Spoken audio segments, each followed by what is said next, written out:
ओम श्री परमात्मने नमः। ओम श्री गुरुवे नमः। अथ त्रयोदशोध्याय श्लोक नंबर 20। श्लोक है कार्य करण कर्तृत्वे। कार्य करण कर्तृत्वे हेतुः प्रकृतिरुच्यते। हेतुः प्रकृतिरुच्यते। पुरुषः सुखदुःखानां पुरुषः सुखदुःखानां भोक्तृत्वे हेतुरुच्यते। भोक्तृत्वे हेतुरुच्यते। कार्य करण कर्तृत्वे हेतुः प्रकृतिरुच्यते। कार्य और करण के द्वारा होने वाली क्रियाओं को उत्पन्न करने में प्रकृति ही हेतु कही जाती है। कार्य और करण के द्वारा होने वाली क्रियाओं को उत्पन्न करने में प्रकृति ही हेतु कही जाती है। आगे कहा है पुरुषः सुख दुःखानां भोक्तृत्वे हेतु उच्यते। सुख और दुख के भोक्तापन में पुरुष अर्थात जीवात्मा ही हेतु कहा गया है। सुख और दुखों के भोक्तापन में जीवात्मा ही हेतु कहा गया है। हमारे श्लोक में सबसे पहले है कार्य करण कर्तृत्व। कार्य क्या है? पंच महाभूत और ज्ञान इंद्रियों के विषय कार्य कहे गए हैं। पंच महाभूत हैं आकाश, वायु, अग्नि, जल, पृथ्वी। ये पंच महाभूत कहे गए हैं। शब्द, स्पर्श, रूप, रस, गंध ये ज्ञान इंद्रियों के विषय हैं। इन 10 को कार्य कहा गया है। और उसके बाद है करण, ज्ञान इंद्रियां, कर्म इंद्रियां और मन, बुद्धि और अहंकार। 5 ज्ञान इंद्रियां, 5 कर्म इंद्रियां, मन, बुद्धि और अहंकार ये 13 को करण कहा गया है। ज्ञान इंद्रियां और कर्म इंद्रियां बाह्यकरण है और मन, बुद्धि और अहंकार अंतःकरण है। और इन सब के द्वारा जो क्रियाएं होती हैं उनको उत्पन्न करने में प्रकृति ही हेतु है। जो उत्पन्न होता है वो कार्य कहलाता है और जिसके द्वारा कार्य की सिद्धि होती है वो करण कहलाता है। और ये जो 3 प्रकार के करण हैं इनमें कर्म इंद्रियों को स्थूल कहा गया, ज्ञान इंद्रियों को सूक्ष्म और अंतःकरण को अत्यधिक सूक्ष्म कहा गया। जिनसे क्रियाएं होती हैं वे कर्म इंद्रियां हैं और कर्म इंद्रियों और ज्ञान इंद्रियों पर जो शासन करता है वह मन, बुद्धि और अहंकार है। और ज्ञान इंद्रियों पर मन का शासन है। अकेली इंद्रियां कुछ नहीं कर सकती।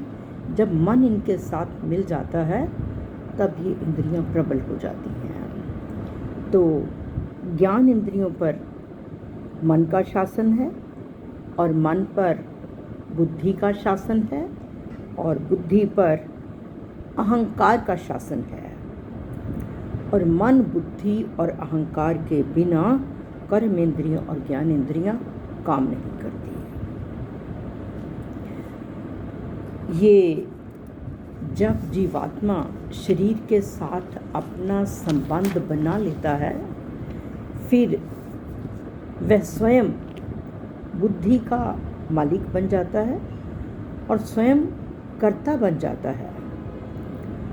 और फिर कहा है कि जब जब वह संबंध बना लेता है तब अगर वो कर्ता बनता है तो फिर भोक्ता भी वही बनता है, क्योंकि जब शरीर के साथ संबंध हो जाता है तो शरीर में होने वाली क्रियाएं तो प्रकृति के द्वारा हो रही हैं, लेकिन कर्ता ये कहता है अहंकार विमूढ़ात्मा कर्ता हमें मन्यते, कि अहंकार के कारण वो कहता है मैं करता हूँ। लेकिन जब उसे तत्व का बोध हो जाता है, जब उसे ये पता चल जाता है ये शरीर अलग है और आत्मा अलग है, फिर ना वो कर्ता बनता है ना वो भोक्ता बनता है। और कर्तापन और भोक्तापन से रहित, कर्तापन और भोक्तापन से रहित पुरुष के द्वारा शरीर के लिए जो भी क्रियाएं होती हैं वे सब क्रियाएं फिर वो यही कहता है प्रकृति में हो रही हैं, या फिर कहीं कहा जा रहा है गुण ही गुणों में वर्त रहे हैं, और कहीं कहा जाता है इंद्रियां ही अपने विषयों में वर्त रही हैं। शरीर में हर इंद्रिय अपना अपना कार्य कर रही है। आंखें देख रही हैं, कान सुन रहे हैं, और त्वचा से स्पर्श हो रहा है, नासिका से घ्राण सूंघने का काम, और जिह्वा से टेस्ट हो रहा है। हर इंद्रिय अपना अपना काम कर रही है। और उसके बाद कहा है कि 7वें अध्याय में अपरा प्रकृति और परा प्रकृति कहा था। अपरा प्रकृति कहा गया शरीर को, और परा प्रकृति कहा गया आत्मा को। और जब इंसान प्रकृति के साथ ये जो अहम के जो दो भाग हैं, एक जड़ और एक चेतन। जो जड़ भाग है उसमें सारे विकार होते हैं, अर्थात शरीर में विकार होते हैं। जो चेतन भाग है उसमें कोई भी विकार नहीं होता। लेकिन जब चेतन अर्थात वो जीवात्मा बन जाता है, जब संबंध जोड़ लेता है, तब वह सारी क्रियाएं उसे अपने आप में होती हुई नजर आती हैं। जड़ के संबंध से सुख दुख विकार को चेतन अपने में मान लेता है। आत्मा कहता है, जीवात्मा कहता है मैं सुखी हूँ, मैं दुखी हूँ, और घाटा लगता है, नुकसान होता है दुकान में, दुकानदार कहता है मुझे हानि हो गई है। और बुखार आता है शरीर में, जीवात्मा कहता है मैं बीमार हो गया। स्वयं में कोई बुखार नहीं आता, अगर आता तो वो कभी मिटता नहीं। और कहा है कि सुख दुख का परिणाम जो है वो चेतन पर होता है। यह तभी जो जीवात्मा है सुख दुख से मुक्ति चाहता है। अगर वो सुखी दुखी ना हो तो फिर तो मुक्ति की इच्छा ही नहीं, वो स्वतः ही मुक्त है। मुक्ति की इच्छा क्यों होती है? केवल जड़ के साथ संबंध रखने से। जितने भी विकार हैं वो सब जड़ भाग में होते हैं, चेतन में नहीं होते। बस जीवात्मा केवल अपने आप में समझ लेता है। और फिर कहा है आत्मा में कभी भी कोई परिवर्तन नहीं होता, और जीवात्मा संबंध बनाने के कारण फिर कर्ता भी बनता है और भोक्ता भी बनता है। तभी कहा है सुख दुख में जो भोक्ता है वो पुरुष को कहा गया है। एक प्रकृति विभाग है, एक पुरुष विभाग है। शरीर और संसार प्रकृति विभाग में है, आत्मा और परमात्मा पुरुष विभाग में है। जैसे पुरुष अनादि है, प्रकृति और पुरुष अनादि है, परंतु इनका स्वरूप अलग अलग है। जैसे प्रकृति में विकार हो जाते हैं तो पुरुष में किसी प्रकार का विकार नहीं होता। ये जो प्रकृति है भगवान की एक विशेष शक्ति है। इस शक्ति को हम परमात्मा से अलग नहीं कर सकते। भगवान शक्तिमान है, प्रकृति उनकी शक्ति है। ज्ञान की दृष्टि से शक्ति और शक्तिमान दोनों ही अलग अलग हैं, क्योंकि शक्ति में परिवर्तन होता है, घटना और बढ़ना। शक्तिमान अर्थात परमात्मा ज्यों का त्यों रहता है। भक्ति की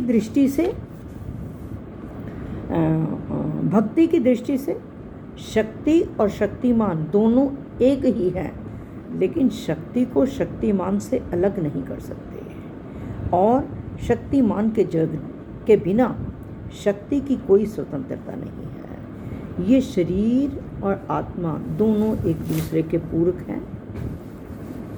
शरीर अगर है उसमें आत्म तत्व नहीं है, उसका कोई मूल्य नहीं है। अगर आत्मा है शरीर नहीं है तो आत्मा के रहने के लिए ये शरीर बनाया गया है, इसलिए कहा गया ये दोनों एक दूसरे के पूरक हैं।